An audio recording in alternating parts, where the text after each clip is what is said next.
के साथ और इस वक्त की बड़ी खबर आपको बता रहे, देवबंद में जमीयत उलेमा हिंद की बैठक जारी। बैठक में ज्ञानव्यापी को लेकर भी प्रस्ताव हो सकता है पास, तो मथुरा केस पर भी हो सकता है प्रस्ताव पास। अभी जमीयत की बैठक में 3 प्रस्ताव पास हुए हैं। विधि आयोग की 2017 की रिपोर्ट के मुताबिक कदम उठाने की मांग, तो हिंसा के लिए उकसाने वालों पर दंडित करने का मसौदा बने, इस्लामोफोबिया का मुकाबला करने के लिए अंतर्राष्ट्रीय दिवस मनाया जाएगा, ऐसा जमीयत उलेमा हिंद का कहना है। लोगों के लिए, खासतौर से मेरे लिए। तो देवबंद में जमीयत उलेमा हिंद की बैठक लगातार जारी है और बैठक में ज्ञानव्यापी को लेकर भी प्रस्ताव पास किया जा सकता है। आपको बता दें, ज्ञानव्यापी को लेकर प्रस्ताव आ सकता है। मथुरा केस पर भी प्रस्ताव पास हो सकता है। तो सुबह भी ये बैठक हुई थी जिसमें मौलाना मदनी ने संबोधित किया था और इसके बाद दोबारा इस बैठक का दूसरा सत्र 7 बजे से यानी कि अब शुरू हो रहा है।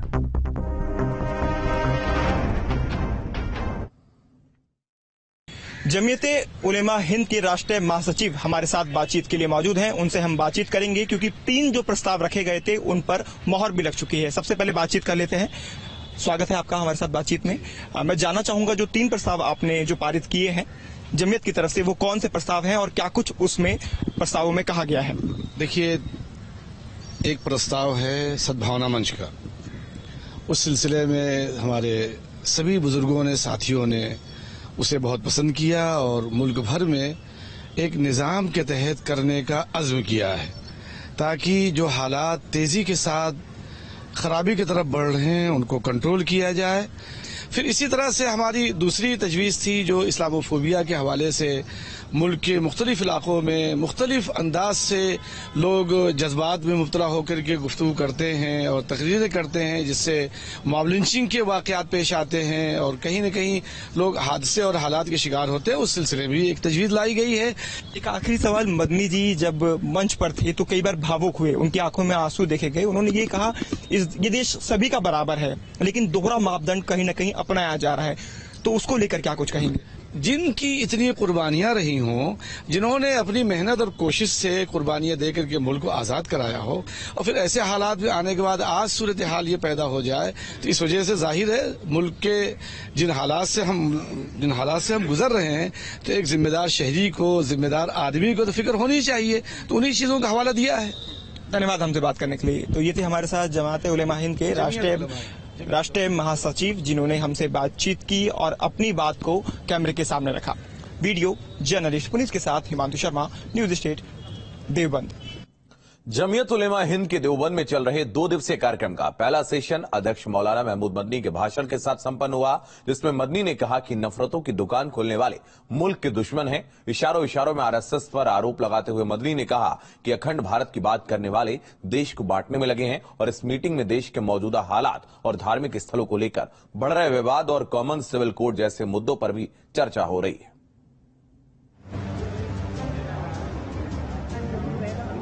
शनिवार को सहारनपुर के देवबंद में मुस्लिम संगठन जमीयत उलेमा हिंद का 2 दिवसीय सम्मेलन शुरू हुआ, जिसमें देश भर के उलेमा और गवर्निंग बॉडी के सदस्य प्रमुख समस्याओं को लेकर मंथन कर रहे हैं। सम्मेलन के पहले चरण में भाषण देते हुए मौलाना महमूद मदनी ने इशारों में सरकार और आरएसएस पर निशाना साधा। उन्होंने कहा कि एकता, अखंड भारत की बात करने वाले वर्ग विशेष को निशाना बना रहे।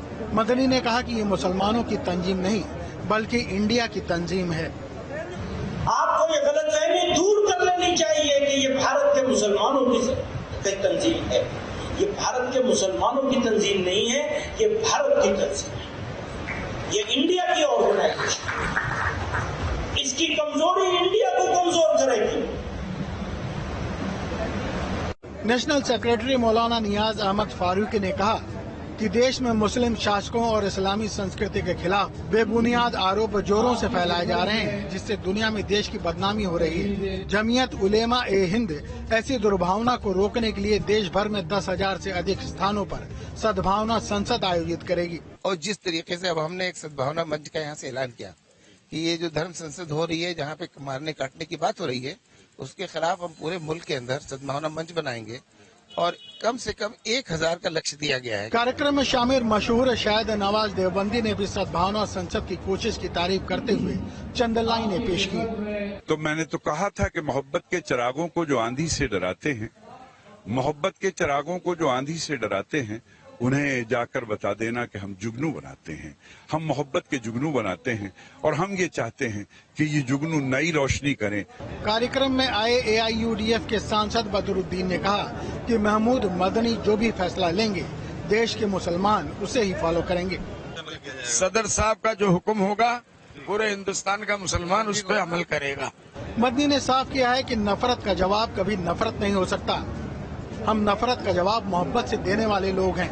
कार्यक्रम के जरिए भारत सरकार से आग्रह भी किया गया कि ऐसी गतिविधियों पर तुरंत रोक लगाई जाए जो मुल्क को तोड़ती हैं। इस मीटिंग में देश के मौजूदा हालात और ज्ञानवापी मस्जिद समेत देश में विभिन्न धार्मिक स्थलों को लेकर बढ़ रहे विवाद, कॉमन सिविल कोड, मुस्लिम वक्फ और मुस्लिमों की शिक्षा जैसे मुद्दे पर भी चर्चा हो रही है। देवबंद से विकास कपिल के साथ टीम न्यूज स्टेट। तो हिमांशु हमारे सहयोगी अधिक जानकारी के लिए हमारे साथ इस वक्त जुड़ रहे हैं। हिमांशु, आपके पास आएंगे। दूसरे सत्र की शुरुआत हो चुकी है, जैसा कि आपने बताया था कि 7 बजे से शुरू हो रहा है, तो क्या कुछ इस वक्त नजारा है, क्या कुछ अपडेट है?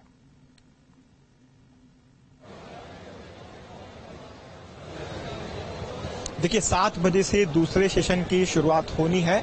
हालांकि अभी जो 7 बजे का समय है वो अभी नमाज अदा करने का हुआ है, तो ऐसे में मंच से अनाउंसमेंट किया गया है पहले सभी नमाजी नमाज अदा करके आए और उसके बाद वापस सेशन में जुड़े। और तस्वीरें आप देखेंगे तो तमाम जो उलेमाज हैं यहाँ पर पहुंचे हुए हैं और मौलाना मदनी यहाँ खुद अभी मौजूद हैं जो बातचीत कर रहे हैं और देश भर से जो मौलाना यहाँ आए हुए हैं उनसे बातचीत चल रही है। सेकेंड सेशन में जो प्रस्ताव रखे गए थे उस पर चर्चा की जानी है और माहौल आप देख सकते हैं। देश भर के जो मौलाना है वो यहाँ फिलहाल पहुंचे हुए हैं। मौलाना मदनी भी लोगों को समझा रहे हैं और बातचीत कर रहे हैं कि जिस तरह से उन्होंने पहले सेशन के अंदर अपनी बातचीत की और सीधे तौर पर इस बात को रखा कि देश को बंटने नहीं देंगे। उनके पूर्वजों ने देश के लिए काफी कुछ किया है और उसके बाद जो अब राजनीति चल रही है उसको लेकर उन्होंने कहीं ना कहीं तंज भी कसा और टारगेट सभी जानते हैं कि सरकार और आरएसएस सीधे तौर पर टारगेट रहे। आप देख सकते हैं मौलाना मदनी यहाँ बैठे हुए हैं जो बातचीत कर रहे हैं और सबसे बड़ा जो मुद्दा रहने वाला है वो ज्ञान व्यापी मस्जिद का